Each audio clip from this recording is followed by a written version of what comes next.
What's up, guys? Bstanko6 from the Doenitz Elite Flotilla here. This is manual torpedo attack.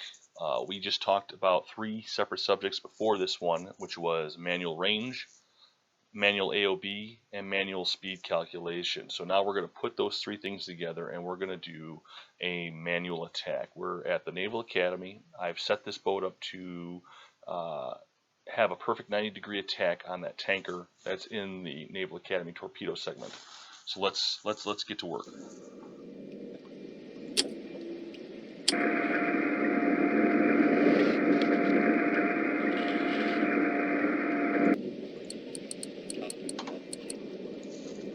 Okay, I'm going to be stopping the video a few times, excuse me, not the video, but the game a few times to explain what I'm doing. Number 1 rule when you're attacking manually, you have to get your ship identified. Without identifying the ship, you have nothing, so let's do that. Jawohl, Herr Kaloin. Ziel wird identifiziert. Okay. Normally what I do, just because of experience, I do a lot of periscope discipline. I'll go up and down into the water to hide my periscope before an attack. I'm not doing that in this presentation, just to show you what's going on. Okay, so first thing we're going to do is we're going to identify our ship. All right, we're going to do a speed calc. Length of the ship is 94.8.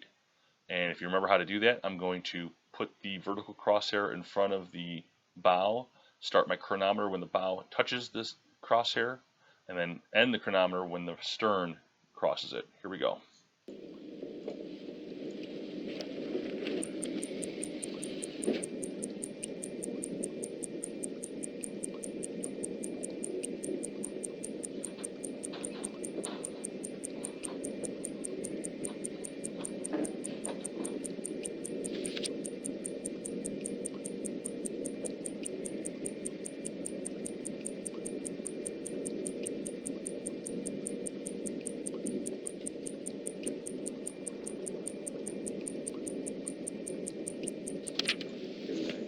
Okay, so about, what, 31 seconds. So if you remember from the video, 94.8, we're going to take that, divided by, let's make it an even 31 seconds. 31 seconds gives you a number times 1.852, which is how many meters are in 1 knot. It gives me 5.6. I'm going to round up. I always round up.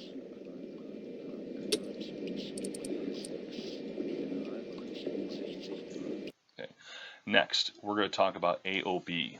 Okay. AOB is a visual acuity. There are many tools you can use. There's tools even right now on my GUI that I can use to give me a very accurate AOB, but I'm not going to do that. This is manual. So how do we do the AOB? You have yourself a recognition manual. If you have like the Merchant Fleet mod, there may not be this little button to help you. This little button gives you the different angles of the ship. Okay. This is your 90-degree profile, which is pretty darn close to it.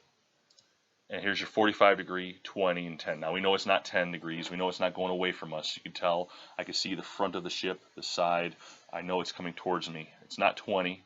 Nothing. It doesn't even look anything like this. Okay, and I know it's more than 45 degrees. Okay, so at this point in time, I'm going to say that this boat, it's going to be green 60. What I mean by green is starboard. I'm going to move my AOB needle over to the starboard side, so let's do that.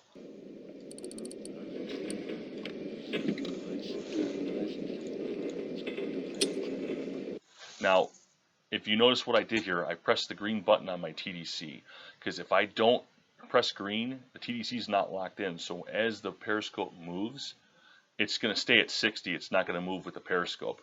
Watch what I mean. If I turn it off. Okay. I want my TDC to move with this. Okay. Next is ranging. So I have it paused. I never usually do this when it's paused, but for demonstration purposes, I'm going to do it while it's paused.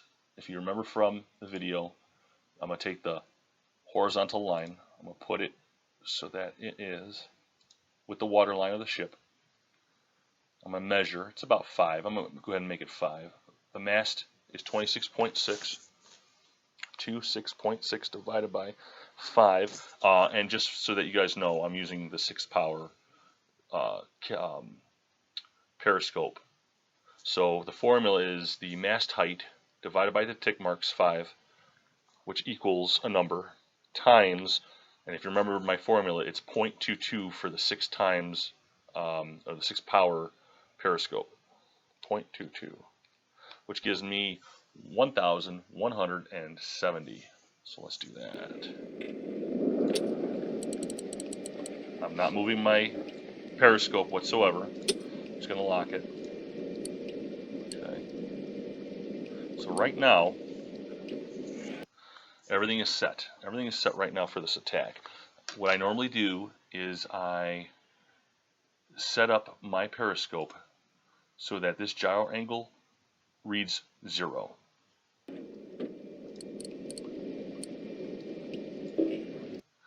Notice the bearing. So at about 349 degrees, I get a gyro angle of 0. That is if the angle on the bow stays the same on this ship. Nothing on your TDC is locked in for good. You should always remember that you can change this at any point in time. The speed, the range, what have you. What I'm going to do is I'm going to unpause the game. I'm going to move my periscope to the left about 10 degrees so that the gyro angle is about 10 degrees, or it should be about 350, and I'm going to get the last range on that boat. So what I mean is when the boat hits about here, I'm going to take another range to see where it's at, and I'm going to leave the range alone. That's just what I do. Let's speed it up a little bit.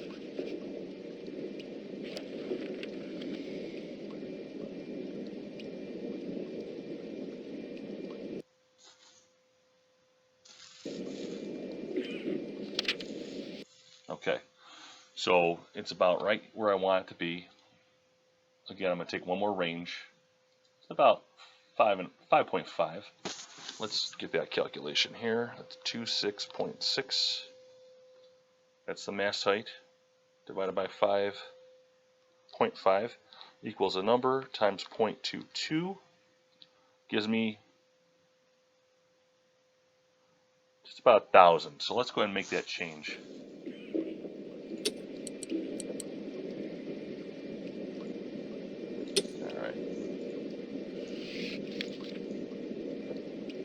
Jawohl, Herr Kaloin.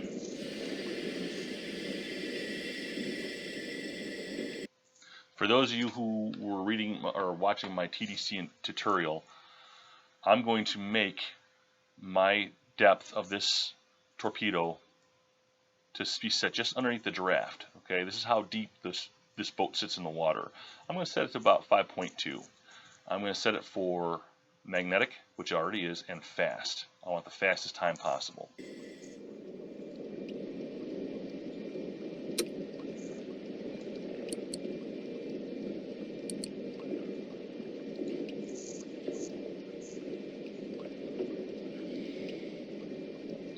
Okay, so here's the moment of truth. So we've been through it all. We've been through the AOB, we've been through the speed, we've been through the range.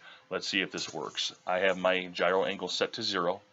Okay, by firing at this bearing, I'm going to get a 0 angle. So at 0 degrees, when this boat crosses 0 degrees, wherever I fire it at, as far as where on the ship I fire it at, it should hit. Let's take a look.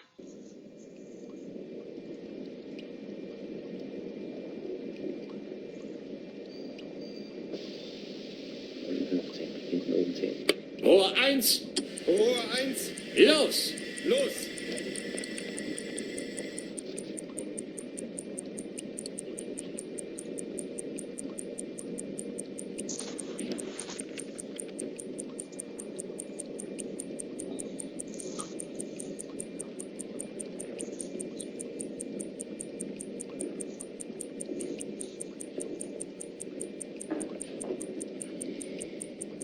Notice the torpedo track.